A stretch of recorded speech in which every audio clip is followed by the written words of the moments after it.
We're going to talk a bit about our experiences, talk about why we're on the road, what the problems we're facing, and then what some solutions are. We want to make sure we save plenty of time for questions, comments, because one of the things that we know in our nation is that too often we sit back and just watch. And I believe that this time in our nation's history is about the fight for the soul of our nation. We'll either become professional couch potatoes or we will become engaged in democracy. And when we were at the Cleveland Plain Dealer today at an editorial board meeting, we had the bravery, or the chutzpah, or crossing metaphors, or whatever, to challenge them to report not just a conflict, as if it's politics as a sports metaphor, but rather to report the serious problems we're facing as a nation and figure out a way to report people who talk to each other to solve them. As opposed to, wouldn't it be headline news? Democrat talks to Republican. Yeah. Whoa! I mean, if you really want a man bites dog story, as they say they do, I mean, that would be it. Because we hear over and over on Capitol Hill that staff and legislators don't talk to each other. It's really worrisome. So, Congress offices, we bring messages to them, either for or against how they voted, and there is, we'll talk more about the message that we actually bring. Don't be shy, this is family, come on. The third thing that we do is we always do a press event. So like today we did an editorial board with the Plain Dealer, we did a press conference. I was just on the phone with NPR. I mean, every place we go is always media. And then the fourth thing we do is this, friend raisers. Of course, we got emails. What's a friend raiser? I don't know, we made it up. But what it is really a chance to get together, because one of the things we've discovered is that we are depressed as a church. But that's way more than just the church, our church. That there's a real hunger in the land to do actions based out of faith for the betterment of our nation. And it's that energy, that passion, the vision, the smile of the bus. The smile that the bus brings to people is wonderful. Pregnant. She was very scrawny looking. She had just come up from Kentucky, didn't have a connection. She was doing something at a drop-in center, but she just didn't have resources at all. So we talked with her quite a while, and then we went into the bus. We have food on the bus. A friend of mine gave us a whole bunch of food that she thought was enough for one lunch. Well, we've been eating off of it all week. And we've been giving it to people. And so we took some food out to her. She wolfed down the sandwich like that. So we went and got her some more. And I talked with her a while about, vitamins for the nutrition of the baby and for herself, about some of the kinds of things I hoped she would do. Luckily, Mary Wendland, who was one of the sisters who was on the bus until Cincinnati, is from Cincinnati and works with an immigrant group there. And so she was able to give her some very specific help. Household or was in a violent situation. I don't know the background exactly. But I compare her to a young woman, 19 years old, who we met in Dubuque, Iowa. And in Dubuque, there are several housing programs that are coordinated and paid for and run by a group of religious congregations in town. There's 7 congregations in Dubuque. So they work together on a number of projects. And this young woman had been in sort of an overnight shelter run by this organization for a short time, and then she moved into a longer-term one. She has a 2-year-old and a 2-month-old. And this spring, just a couple weeks ago, she finished her high school diploma. She has been living in Maria House, it's called, for some months, maybe even as much as a year, I'm not quite sure. And in that time, she spoke eloquently about what she has learned. She has learned parenting skills because she wasn't well parented. She didn't know how to raise her kids. Serve Jesus in the person of the poor. I was absolutely stoked. I was like, yes, this is awesome. Because the idea of bringing media attention to bringing people together who want to serve Jesus and the poor, who believe that people should be treated humanely, we should treat each other as we would treat Jesus himself. And this trip has proved to be so much more. When I joined, Sunday night is when I joined this. And I've been to 2 of these fundraisers now. And what has just struck me unbelievably is you people. We go to the places where we meet people, and I've had people say to me, "Sister, my mother served Meals on Wheels to people in our neighborhood till she died at the age of 82. But now they're questioning about defunding those programs. What will these people do?" Tears in her eyes. I mean, she was just totally upset by the fact that this could happen to another human being. It wasn't happening to her. It was happening to other people, and she got it. And I think that's what I've been touched by so much in this trip the past 2 days is the people we meet, people who say, "You've restored our faith." Well, you've restored our love of what we do because we realize we're not alone. When we come to places and we see people who are happy and wanting to hear this message and sharing this message, I just know that you believe, like we believe, that the kingdom of God will surely come. Our job is to hasten its arrival. I didn't know anybody in Columbus. We didn't have anybody there. And Simone tweeted from the bus or somehow got me. It says, "Somebody named Pat Brown wants to help in Columbus." Oh, good. So I emailed her and said, "Well, here's the things that we need. We need a place for a venue and a place to house the nuns." And she said, "Okay, I'll see what I can do. I got a network of activists here." Well, last night we were at this Unitarian Universalist church. And there must have been almost as many people as it, not quite, maybe, pretty full. And some of the people were saying, "Well, how come you're not at a Catholic church?" And I said, "I don't know. Pat said she would help. I told her to help. She did it magically, and we're here." And I think assuming everybody that comes to these things are activists already. And one woman that I met in Columbus talked to me for a little bit, and she gave me a card, and she said, "Well, share this with the rest of the people," and I just wanted to give that to you. Well, I didn't look at it till after the event was over. We got back on the bus, and her story was that she was on Social Security. She got about $900 a month, and she talked about how she was struggling to get by, but she wrote a little quote from Julian of Norwich that all will be well, and she put $10 in the card. She wanted so much to thank us for what we were doing and to be a part of it. So those are the kind of stories that I'm hearing from people. Of environmental issues. So we've tried to get these for every state. We don't have them done for every state. We tried to push getting them done for the states that we're going through on the trip. So this is what the outcome was from Ohio, from the groups that worked on it from Ohio. There was a group here. And there was a group here. And on the back, there's a place to sign this platform and say, "Yes, I agree with it."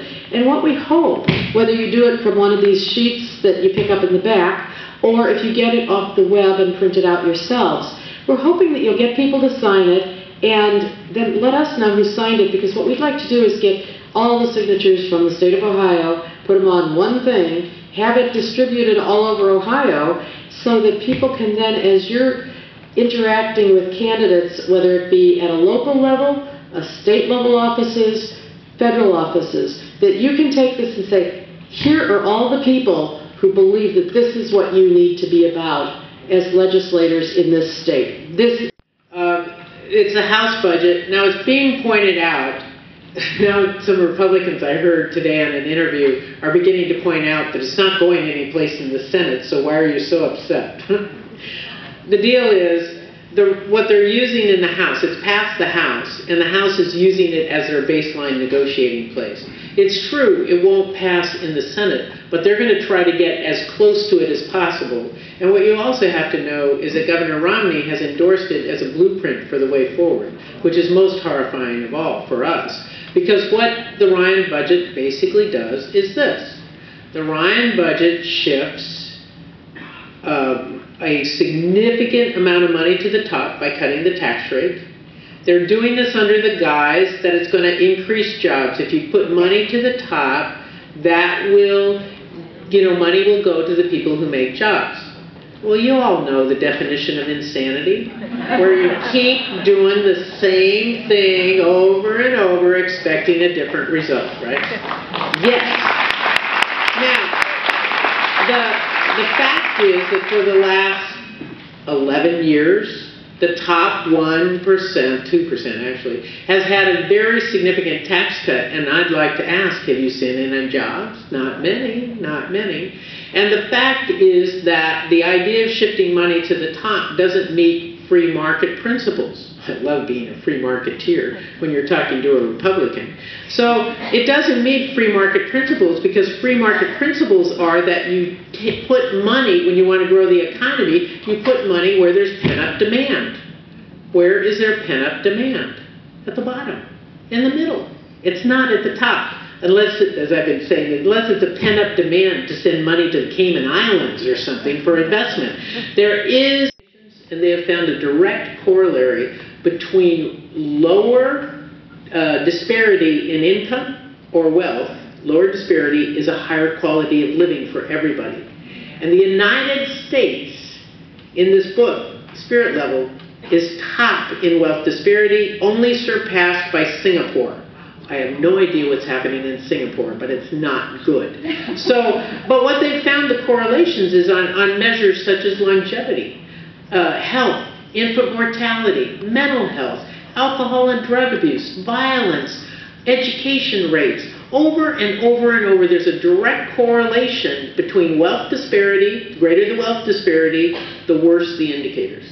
And so what we're saying at Network is, when it's this bad, everyone suffers. And so that we're not about just favoring the few or favoring, the many against the few. We're not about class warfare. What we are about is making it possible for all of us to live better. And so then, rather than talking about economic growth, we're talking about economic health. Economic health in our nation requires us to find ways to bridge these gaps. And so at Network, we have another program called Mind the Gap. A bunch of you know it, just being aware of the wealth gap and its problems. But in September, we were supposed to launch it in July, but there's no way we're going to launch it in July. We're going to still be asleep on a long nap after the bus trip. But in the fall, we're going to launch Mend the Gap, and we're trying to make Mend the Gap part of the national dialogue. To the top, not only that, but it gives the Defense Department $8 billion more than they're asking for. That seems odd, doesn't it? Especially when the Defense Department is a source of a fair amount of waste, fraud, and abuse. Because what they do is they have these no-bid contracts for a bunch of services. So it's anti-free market. I like that one, too, when you're talking to a Republican. And then the last thing it does to pay for these, we call them pay-fors. It sounds so benign. I'll take it on the credit card. What do you think? Well, the piece that's being said is that the reason we have to do these things is because of the deficit. But the fact is, it only increases the deficit, it doesn't improve it. And we need to be seriously clear that the reason for the deficit principally is that for the first time in our history, we waged 2 wars. And not only did we not increase taxes to pay for it, we cut taxes at the very same time.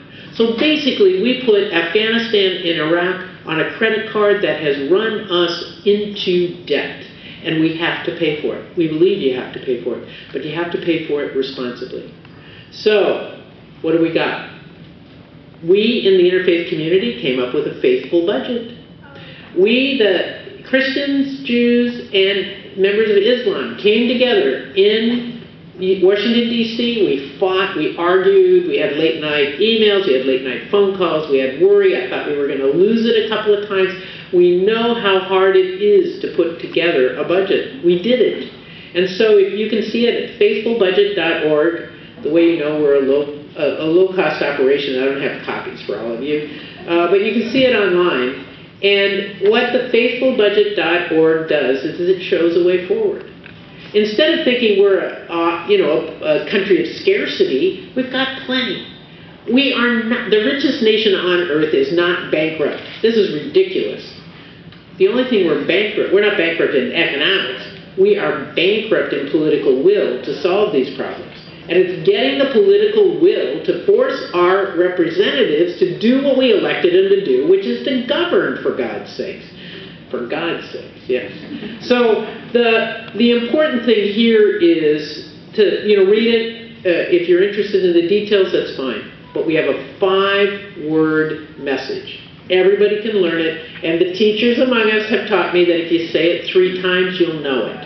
Yes, yeah. Okay, so, you ready? Okay, so we're the nuns on the bus. We've been I have to tell you this, though. One place we got it wrong. It was pretty embarrassing. But we practiced more than that now. It's reasonable. Okay, ready? Okay, so the 4 of us are going to say it, and then we're going to teach it to you. It's reasonable revenue for responsible programs. Got it? Simple. 5 words. We can do this. Hey, we got a sign. Constitution, and we all know the first 3 words, right? We the people. It's not we the politicians, we the fat cats, we the media, we the anybody. It's all of us together, which requires us to talk to people who think differently, to find out what do they value, what do I value, how can we come together on values. We met this one surgeon at a health clinic, amazing health clinic, started by a Holy Cross sister, a free clinic in South Bend.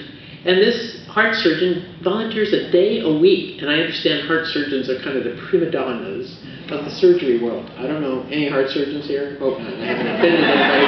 But the fact is that this man who volunteers once a week at the clinic and does free surgeries for people told me he believed in the Ryan budget. I was shocked. Now, I didn't have a chance to talk to him, but what I got was his email. And so when I get back to D.C., I want to follow up. How are you thinking about this? What matters to you? Why does this seem like a good idea? So that we can begin a dialogue one by one across the difference. Talking to my brother Jim might be too hard, but I will attempt to engage him, It is still true.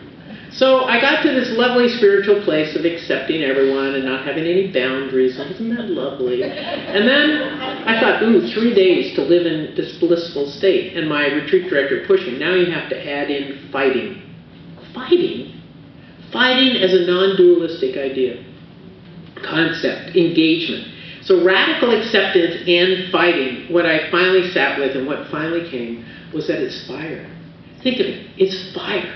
If we radically accept and know we are one, yet fight for the vision that Mary Ellen speaks so brilliantly about, of Jesus with people who live at the margins, that very thing is fire.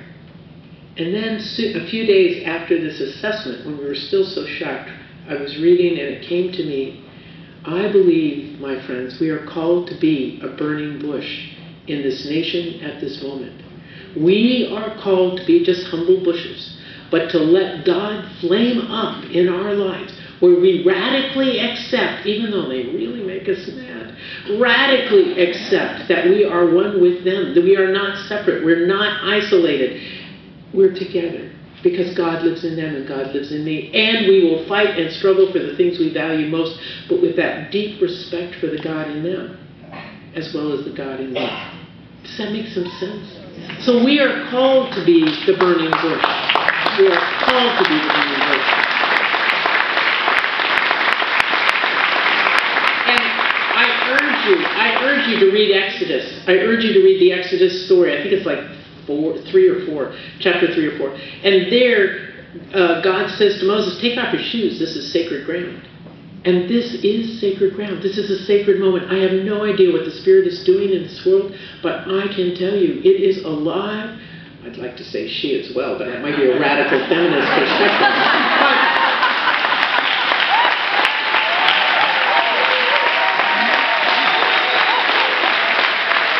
But the fact is, something marvelous is happening. And we joke at Network, well, maybe we ought to send the Vatican a thank you note or a gift membership to Network. Who knows? But the fact is we are called in this moment to let God flame up in our lives and be not afraid. Be not afraid. Because fear will, the 2 things that shut down the deep spiritual life is fear or grasping, holding on. So I'll tell you my confession. is that I have a real temptation to hold on to Stephen Colbert Experience because I really liked it. But I had really a good time. But the deal is that we have to be open-handed about it all. And we cannot be afraid. Because to be afraid is to shut down the fire. We cannot dampen the fire because the Spirit is hungry to get out. Which leads to the last image that I had on this trip. We have been so overwhelmed with the vision and the energy, the spirit of you all. I mean, you all say thank you to our burning bush. We can be the breath of the Spirit, and we can be alive for this moment in our times. Please, Ohio, I beg you, do it. Thank you.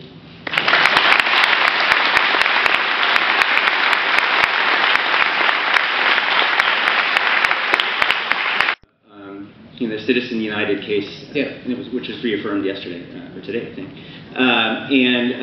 It seems to me that we are just in this, I'm really worried about just kind of the hollowing out of democracy in this country. Amen. I think it's really kind of a rotten capitalism, a rotten kind of core that we've got that's hollowing out this democracy. So I really want to applaud you for everything you're doing. Thank you. Thank you.